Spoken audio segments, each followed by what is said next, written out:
Mesdames, Messieurs, bonjour et très bon week-end à vous tous. Bienvenue si vous nous rejoignez sur Télé Djibouti. Voici tout de suite les titres de ce jeudi 15 décembre 2016 qui seront développés dans ce journal. Le Premier ministre, M. Abdelkader Kamel Mohamed, a présidé ce matin la cérémonie du 6e anniversaire de la création de la garde-côte djiboutienne. Et à l'actualité internationale africaine notamment, les chefs d'État africains ne parviennent pas à convaincre Yahya Jammeh de quitter le pouvoir.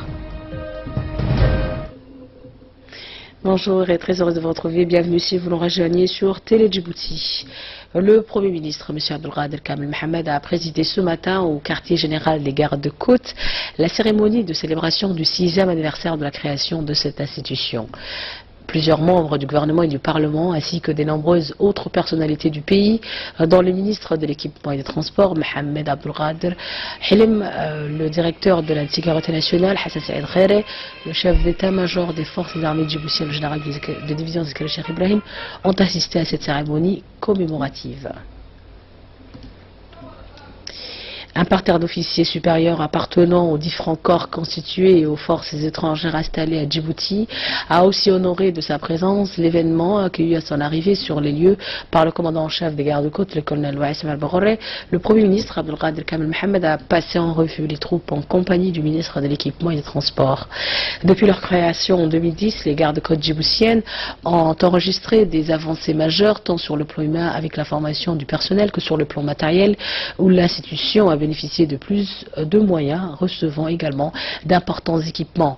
On peut citer notamment parmi les réalisations récentes la construction du camp d'Oralé sur fonds propres du gouvernement djiboutien. Ce camp est actuellement opérationnel et qui abrite un centre d'instruction navale.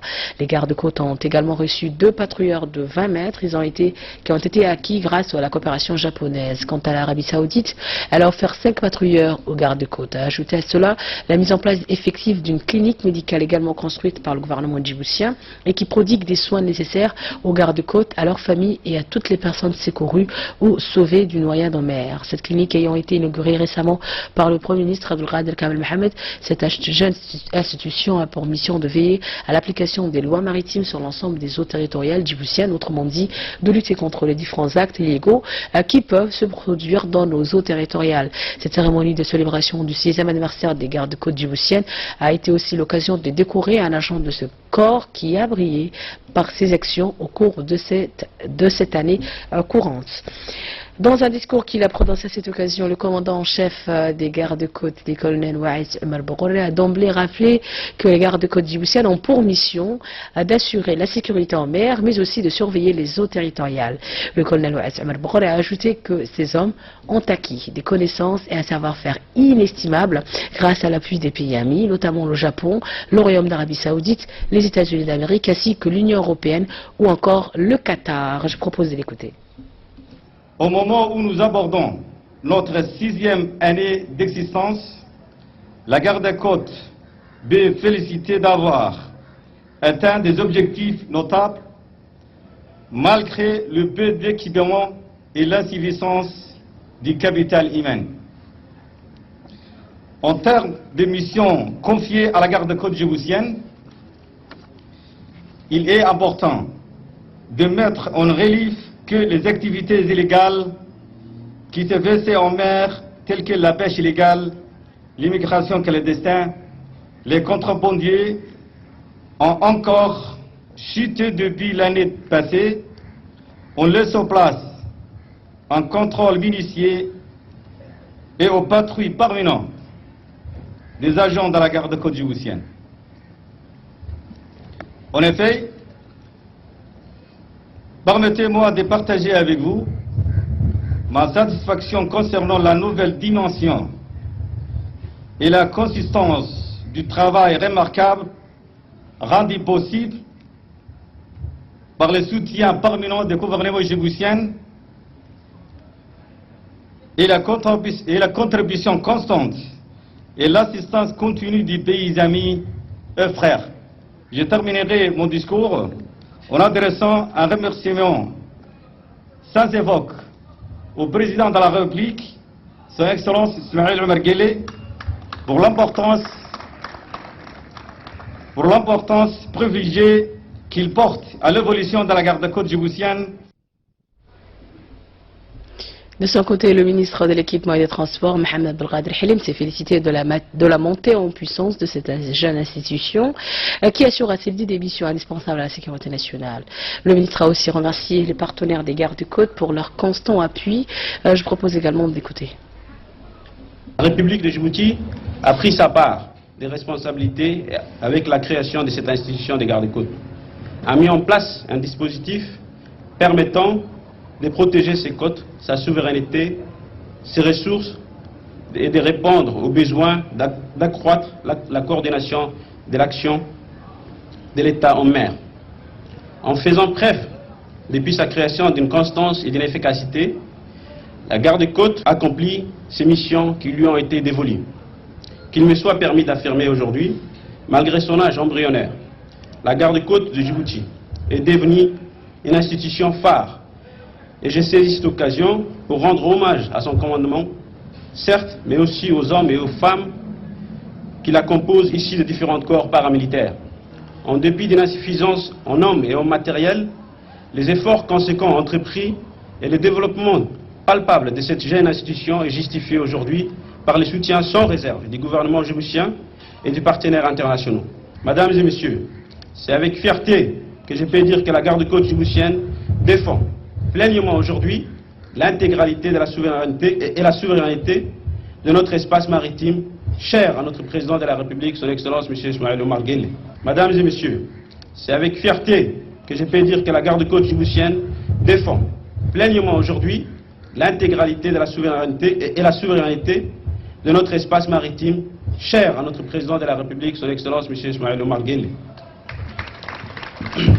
Je tiens aussi à souligner l'effort du commandement de l'institution qui a conduit à la mise en place d'un centre médical, renforçant davantage l'autonomie de la garde-côte djiboutienne. J'ai saisi cette occasion qui m'est donnée en ce jour particulier pour exprimer le soutien constant et indéfectible du président de la République de Djibouti et de l'ensemble du gouvernement djiboutien. Prenant la parole à son tour, le Premier ministre, M. Abdelkader Kamel Mohamed, a félicité quant à lui le commandement des gardes-côtes pour les résultats obtenus. Il a aussi exprimé ses vifs remerciements aux différents partenaires qui lui apportent régulièrement leur concours en lui octroyant les équipements nécessaires à l'exercice de sa mission. Je propose d'écouter un extrait du discours du Premier ministre. C'est avec votre création que la surveillance et la protection de nos frontières maritimes ont pu être désormais totalement confiées à des forces djiboutiennes. Le dispositif national dans ce domaine est ainsi parachevé efficacement. Ainsi, on constate la concrétisation de la vision du chef de l'État de doter le pays des moyens de garantir la sécurité et la sûreté de ce domaine maritime. De la même manière, il est primordial de garantir la libre circulation des biens et des personnes dans les eaux djiboutiennes et dans les détroits de Bab el-Mandeb qui reste et qui fait partie du territoire national. D'ailleurs, notre économie tirée par les activités portuaires est aussi une des raisons qui ont motivé la mise en place de cette force de police maritime qui assure jour et nuit, dans toutes les conditions, l'intégrité des complexes portuaires. Commandant des gardes-côtes, je sais que dès le commencement de votre commandement, vous avez mis l'accent sur la formation de vos hommes. Je vous encourage à poursuivre inlassablement cette voie, car c'est l'aptitude au bon exercice de votre métier et la discipline qui détermineront le succès de vos actions. J'en profite aussi pour exprimer la reconnaissance et la gratitude du gouvernement djiboutien à l'ensemble des partenaires internationaux, notamment le Japon, les États-Unis, l'Arabie Saoudite, la Chine, l'Union européenne, pour le soutien dont ils font preuve à l'égard des gardes-côtes djiboutiennes. De plus, votre rôle est important pour renforcer l'application du droit dans tous les domaines. Je note que les résultats sont notables: la suppression des activités de pêche illégale, la lutte intensifiée contre la contrebande de marchandises, la protection de l'environnement marin et la lutte contre la pollution. Même si beaucoup de choses restent à accomplir, un travail immense a déjà été entrepris. Votre rôle est également essentiel pour renforcer les droits de l'homme en luttant sur notre territoire contre tout trafic des êtres humains. En effet, la guerre qui sévit dans la région crée un afflux des réfugiés qui transitent dans notre pays pour se rendre en Europe. Votre devoir est de veiller à l'application du droit dans ce domaine aussi. Enfin, vous devez contribuer à la lutte contre le terrorisme que notre pays a engagé de concert avec la communauté internationale. Ce combat n'est jamais terminé et nous devons toujours être vigilants. Placé sous l'autorité du ministre de l'Équipement et des Transports, je vous exhorte à toujours poursuivre votre collaboration avec la Marine nationale. Officiers, sous-officiers et personnel des rangs des gardes-côtes, vous devez continuer à remplir votre mission avec rigueur, intégrité dans le respect des droits de chacun. Ainsi, en consolidant l'état de droit dans notre pays, vous contribuerez à maintenir la paix pour le bien du peuple djiboutien. La cérémonie de la célébration de ce 6e anniversaire des gardes-côtes djiboutiennes s'est clôturée par une parade navale et un défilé des bateaux dont dispose la garde-côte pour assurer ses missions en mer. Les patrouilleurs de 20 mètres, dont de la part du gouvernement japonais, les 5 patrouilleurs acquis grâce au royaume de l'Arabie Saoudite, mais aussi des petites embarcations pouvant naviguer en marée basse, ont pris part à cette démonstration. Ces démonstrations mettaient également l'accent sur les techniques d'assistance et d'extinction des incendies à bord des navires.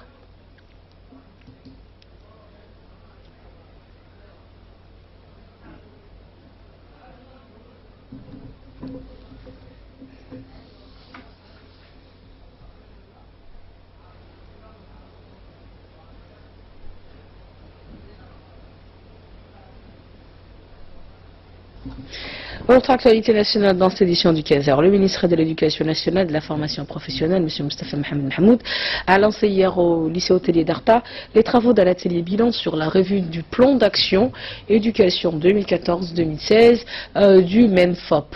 Les représentants des partenaires techniques et financiers de l'éducation et les différents responsables du département ont pris part à cet atelier de 2 jours qui vise à passer en revue les réalisations du MENFOP durant ces 3 dernières années. Il s'agit aussi de relever les obstacles qui entravent l'atteinte de ces objectifs fixés lors de l'élaboration du plan. 2 jours durant, les participants à l'atelier ont travaillé au sein des groupes thématiques. Ils ont également débattu sur les nouvelles orientations et les indicateurs de mise en œuvre du prochain plan Action Éducation pour les années scolaires 2017, 2018 et 2019. Le ministre de l'Éducation nationale a indiqué que ces rencontres permettent d'instaurer un dialogue entre cadres de l'éducation et leurs partenaires et constituent une étape importante pour évaluer ensemble le chemin parcouru depuis 2014. Je propose d'écouter la représentante de l'organisation de mise en œuvre. Et je peux vous rassurer que nous restons présents en tant que partenaires à vos côtés pour vous accompagner dans son exécution. Cette revue à laquelle les partenaires techniques et financiers ainsi que la société civile sont associés offre une excellente plateforme de dialogue et de confrontation d'idées et demeure une étape importante pour évaluer tous ensemble le chemin parcouru depuis 2014. En effet, il s'agit là d'un moment de réflexion et d'analyse qui nous donnera l'occasion de passer en revue les réalisations sur les 3 dernières années, de les confronter aux prévisions du plan et de relever les éventuelles difficultés ou obstacles à atteindre des objectifs visés. Cet exercice nous permettra également de mesurer l'impact de nos efforts respectifs pour la réalisation des objectifs de la politique éducative djiboutienne. Et c'était au retour l'extrait de la représentante de l'UNICEF à Djibouti, Mme Djanabou Maondé, et du ministre de l'Éducation nationale et de la formation professionnelle, M. Moustapha Mohamed Mahmoud. Suivons à présent quelques réactions des participants à cet atelier de 3 jours. L'UNICEF est très heureux d'accompagner les travaux de la revue conjointe qui font partie du processus d'élaboration du nouveau plan d'action de l'éducation pour les 3 prochaines années. Et l'UNICEF, dans ce sens, a apporté un appui technique et financier à l'élaboration, enfin à la préparation de la revue et aussi bien sûr à tout le processus à travers la mise à disposition d'une consultante qui va accompagner le ministère pour vraiment s'assurer que de donner des orientations aux agents, au cadre du ministère et de les accompagner vraiment de façon technique à avoir à la fin de tout ce processus un plan d'action de l'éducation qui soit crédible et de qualité. La compagnie aérienne Air Djibouti poursuit son expansion dans la région. Le vol inaugural Djibouti-Dire-Dawa a eu lieu hier dans la deuxième ville de l'Éthiopie. Une équipe de la RTD s'est donc déplacée à bord de ce vol inaugural. Voici Ali Abdillahi qui nous en dit plus. La compagnie Air Djibouti poursuit son expansion au niveau régional avec l'ouverture d'une nouvelle ligne reliant Djibouti à Dire-Dawa. Dans le cadre de cet événement, la compagnie aérienne nationale a organisé un vol inaugural dans lequel elle a invité plusieurs personnalités et la presse, entre autres pour une large couverture médiatique. Un appareil de type BA-146 pouvant transporter quelques 95 personnes a effectué le vol pour Dire-Dawa.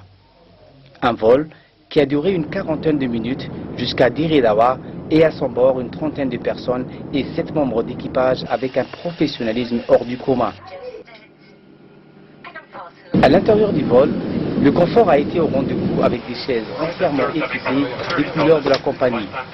Les membres de l'équipage expliquent au personnel à bord de l'avion les règles de sécurité et de secours en cas de problème.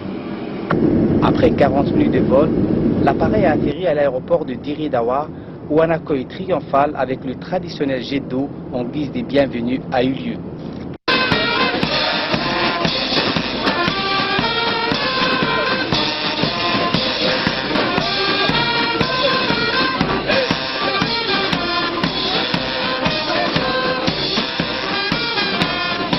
Les invités à bord du BA-146 ont été accueillis à leur descente d'avion par un parterre de personnalités dont le consul de Djibouti à Dire-Dawa et des Lougas de la communauté Issa.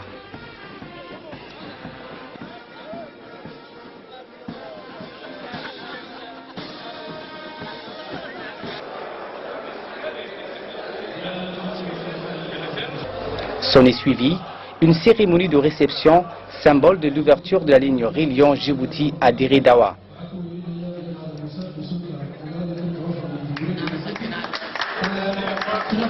Nous venons aujourd'hui d'atterrir à l'aéroport international de Dire-Dawa pour le premier vol effectué par Air Djibouti. Nous avons l'intention d'opérer à Dire-Dawa 4 jours dans la semaine, à savoir le lundi, mercredi, vendredi et samedi. L'avion que nous utiliserons sera un BAE-146, BAE-146 pour le dire en français. C'est un avion d'origine anglaise d'une capacité de 98 places. Et les prix pour l'instant ne sont pas, comment dire, fixés. Mais il faut savoir que c'est des prix qui seront imbattables sur le marché. Plusieurs personnalités ont pris la parole, dont le consul de Djibouti à Dire-Dawa. C'est pour moi un privilège aujourd'hui d'être parmi vous et assister à l'inauguration de la nouvelle ligne aérienne reliant Dire-Dawa et Djibouti, mais aussi le plaisir de voir renaître l'emblématique Air Djibouti. Car cette liaison que nous inaugurons aujourd'hui est sans doute une traduction dans un fait concret parmi tant d'autres de l'évolution continuelle vers le haut des échanges entre la République de Djibouti et la République fédérale de l'Éthiopie. Air Djibouti est aujourd'hui au paroxysme avec ses nouvelles destinations des pays de la sous-région, reste maintenant à se faire entendre dans le monde. Le président de la Confédération africaine de tennis et également du patronat tunisien, M. Tarek Sherif, séjourne à Djibouti pour la deuxième fois pour prendre part au tournoi féminin international de tennis qui se déroule au centre de tennis de Djibouti. Ce tournoi est organisé par la Fédération djiboutienne de tennis que dirige Ahmed Hussein. Je propose d'écouter un premier extrait de l'interview. Également du gouvernement et du président de Djibouti, c'est une preuve, si on a besoin, d'un intérêt pour la jeunesse de ce pays et un intérêt pour le développement de ce pays. Le tennis, c'est un sport individuel, mais un sport qui peut et qui permet à la jeunesse d'avoir un esprit entrepreneurial, si vous voulez, au niveau économique, elle-même qui compte développer elle-même des structures, des entreprises, et ça c'est l'avenir de chaque pays, notamment en Afrique. Aujourd'hui, l'Afrique a besoin de jeunes, d'une jeunesse entrepreneuriale qui veut développer ces pays, et le tennis fait partie des sports qui développent cette mentalité qui est fort importante. Mon ami Ahmed, président de la fédération, a développé encore, a continué à combattre, parce que c'est un vrai combat avec Brahim et toute l'équipe, pour développer ce sport, lui donner la position qu'il mérite. Il faut décomplexer le tennis. Il ne faut plus parler de tennis, sport consacré pour une certaine catégorie. Le tennis aujourd'hui est devenu un sport populaire dans le monde qui peut donner des occasions aux jeunes, moins jeunes, d'avoir une position dans la vie, une position sociale. Aux derniers Jeux olympiques de Rio, l'Afrique a récolté beaucoup de médailles au niveau des sports individuels. Je pense que nos États respectifs doivent bien sûr continuer à encourager les sports collectifs, mais ne doivent pas oublier les sports individuels. Et c'est ce que j'ai dit à M. le ministre des Sports hier, si on pouvait faire un test au niveau des écoles, 5 à 10 écoles. Il est l'heure de retrouver l'appel de la prière à la Asr. Je vous retrouve pour la suite de ce journal juste après. Voilà ensemble pour la suite de ce journal du 15h de ce jeudi 15 décembre 2016. Et nous étions donc à l'interview de M. Tariq Sharif qui a jugé très positif le chemin parcouru par Djibouti pour assurer son développement économique. Tout essor économique a son impact sur la jeunesse et contribue, a-t-il dit, à son plein épanouissement. L'État disposant de plus de ressources et de moyens pour passer de prioritaires au nécessaire. La création donc du nouveau centre pour la pratique du tennis s'inscrit dans cet ordre d'idées. Le président de la Fédération djiboutienne de tennis, M. Ahmed Hussein, s'étant également beaucoup investi pour ce faire, a-t-il dit. Sur le président de la Confédération africaine de tennis, M. Sharif Tariq, le tennis est un sport individuel qui stimule l'esprit entrepreneurial des jeunes. Je propose à présent d'écouter la deuxième partie de son interview. Sur le plan sportif, ce que j'ai dit, développer un centre national et développer dans les régions certains clubs, parce qu'on a besoin d'amener les jeunes au niveau des villes, et c'est là où on peut avoir après une offre de joueuses et des joueurs qui vous permettent de sortir la meilleure sélection possible du pays. Et Djibouti est capable, je suis persuadé que vous êtes capable de faire ça. Et à l'avis de recherche dans cette édition du 15h, la famille Mourtal Abdellahi et la mère Rahma Youssouf recherchent activement leur fils Abdelrahman Mourtal Abdellahi, de nationalité bien sûr djiboutienne, qui est en classe de 8e 10 au collège de Hayat Saïd.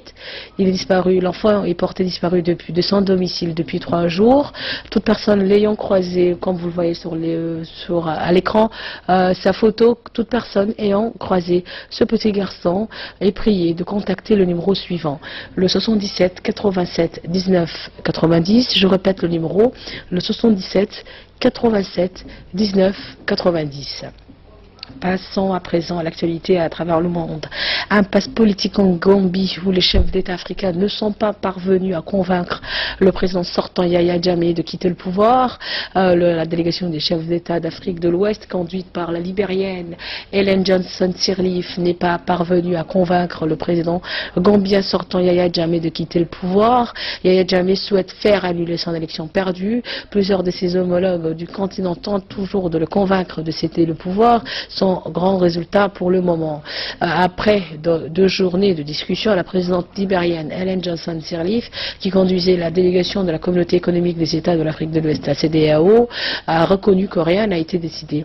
La mission s'avérant difficile. Nous n'avons pas eu d'accord, a-t-elle dit, et nous voulons aider les Gambiens à organiser la transition. Ce n'est pas quelque chose qui peut aboutir et en un seul jour. Il faut y travailler, a-t-elle déclaré. Preuve de l'autorité que détient toujours Yahya Jammeh, la police a fermé les locaux de la commission électorale indépendante avant l'arrivée de la délégation des bons officiers. Ali Omar Njay, le président de cette commission électorale indépendante, ayant déclaré l'opposant Adama Barrow vainqueur du scrutin présidentiel du 1er décembre dernier. La communauté internationale a incité a pu insister sur les résultats de la mission des bons offices, qualifiée de mission, cela de dernière chance. Un sommet des pays membres de la CEDEAO est prévu samedi prochain à Abuja, en Nigeria. Et en Syrie, un accord a finalement été conclu pour évacuer les rebelles d'Alep-Est.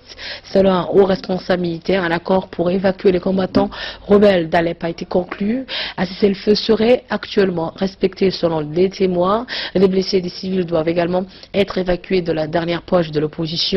Ils sont environ 100 000 piégés sur un territoire de 5 km² selon Médecins du Monde. La Croix-Rouge a déployé 100 volontaires et 10 ambulances pour prendre en charge les victimes. La situation des civils est encore inquiétante à Alep, ville symbole de la guerre qui sévit en Syrie depuis mars 2011. Le cessez-le-feu qui devait s'imposer ce mercredi n'aura tenu que quelques heures. Les violences et les bombardements ayant repris dans la matinée d'hier. D'après la résistance, le régime syrien souhaiterait lier l'évacuation d'Alep à une levée du siège par les rebelles des villages de Faoua et de Kafraya dans la province d'Idlib. L'intervention des avions russes et l'engagement sur le terrain des forces iraniennes, des milices chiites libanaises, irakiennes ont entraîné la mort de plus de 250 000 personnes. Près de 12 millions de Syriens sont devenus des réfugiés ou des déplacés sur leur propre terre, désormais convoités par des puissances étrangères. C'est tout pour cette édition du 15h. Restez avec nous, ne bougez pas tout de suite. C'est les menus de Focus avec Samatal Seïd. Et nous revoilà ensemble sur ce plateau. Je reçois Samatal Seïd pour le Focus de ce jeudi. Bonjour Samatal. Bonjour Chikri. Bienvenue sur ce plateau et nous allons parler de la Syrie. Un accord, comme je le disais tout à l'heure, un accord a été finalement retrouvé, a été conclu pour évacuer les rebelles d'Alep, et Erdogan et Poutine sont prêts à reprendre dès que possible les évacuations. En fait, Chikri, le président turc Recep Tayyip Erdogan et son homologue russe Vladimir Poutine ont convenu mercredi que les violations de cessez-le-feu dans la ville syrienne d'Alep devraient cesser, se disant prêts à reprendre dès que possible l'évacuation des civils et des rebelles selon une source présidentielle turque. À Moscou, un porte-parole du Kremlin s'est contenté de confirmer à l'agence publique russe RIA Novosti que ces conversations avaient bien eu lieu. M. Erdogan a fait savoir que Ankara était prêt à prendre toutes les mesures nécessaires pour apporter de l'aide humanitaire et de l'hébergement d'urgence après l'ouverture des corridors sécurisés. Selon ces sources, la Turquie et la Russie avaient annoncé mardi la conclusion d'un accord de cessez-le-feu avec l'opposition syrienne pour permettre plutôt cette évacuation, mais après un répit de quelques heures, les violences entre forces pro-régime et insurgés ont repris de plus belle. L'allié russe du président Bachar al-Assad accuse les rebelles d'avoir déclenché à nouveau les hostilités, tandis que le parrain de l'opposition, la Turquie, blâmait des troupes du régime et leurs alliés. Merci beaucoup Samatal pour cette précision dans cette guerre infinie de la Syrie, cette violence qui se tient actuellement et depuis quelques jours dans cette ville d'Alep. Merci également à vous de nous avoir suivis, c'est toujours un plaisir de vous retrouver sur Télé Djibouti. Sachez que vous pouvez retrouver toutes nos informations, tous nos journaux sur notre site internet www.rtd.dj, et au nom de toute l'équipe rédactionnelle et technique, mais aussi de la régie, bien sûr la technique, je vous souhaite à tous et à toutes, partout où vous êtes sur Télé Djibouti, de passer un très très bon week-end avec la suite de nos programmes télévisés. À très vite, Inch'Allah. Portez-vous bien.